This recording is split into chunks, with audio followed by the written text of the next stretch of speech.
Good morning. My name is Joshua Houston. I'm General Counsel at Texas Impact and the Texas Interfaith Center for Public Policy. We'd like to thank the committee for the opportunity to testify on this most important charge. Our First Amendment, we believe, is a model to the world. Our founding fathers have pioneered a radical idea that all religions are equal before the law, and our religiously vibrant and diverse nation shows the genius of that vision. In addition to our written testimony, we've provided the committee with a copy of our recent report. It just looks like this for your reference. It goes into great detail about the First Amendment's history and major jurisprudence. From that research, we have 3 recommendations that should be applied to any policy proposal affecting religion. First, government must not prefer or disadvantage one faith relative to another, or no faith at all. 2, government must not force any person to act against their conscience unless there is a state interest that compels it.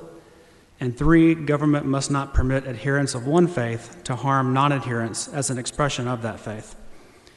When applied, these recommendations will maximize religious liberty for all people while avoiding giving any one group special rights. Whether secular or religious, any special rights violate our founders' principle of equal liberty. On matters of religion, our Constitution provides boundaries to accommodations. 1, no faith can be superior or inferior under our law. If any one faith is superior, then other faiths are merely tolerated, and our founders explicitly rejected toleration in favor of liberty. But one's liberty to swing his or her arms wildly ends where another's nose begins. And so our founders enshrined 2 equally important principles in the First Amendment that protect religious liberty: disestablishment and free exercise. Disestablishment protects religious minorities in the democratic process and should not be overlooked by the committee.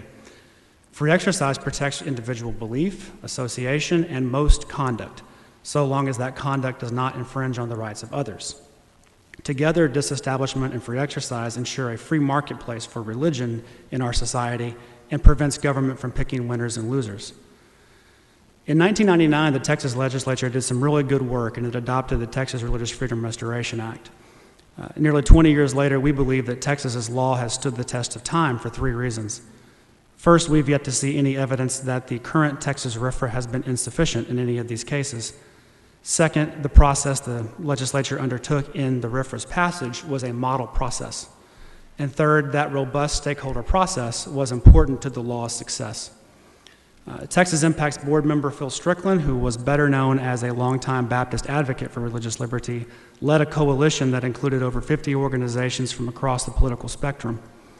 It included people of all faiths, and it worked with other stakeholders like local government and business to ensure the bill effectively calibrated individual liberties with the equal liberty of third parties. In fact, that process received national attention. The House sponsor, Representative Hochberg, testified before Congress on proposed federal legislation on how Texas struck this appropriate calibration. He also testified how then-Governor Bush rejected efforts by a few that wanted to disrupt this careful calibration. We appreciate this committee's review of its past work, and we appreciate the opportunity to be here today.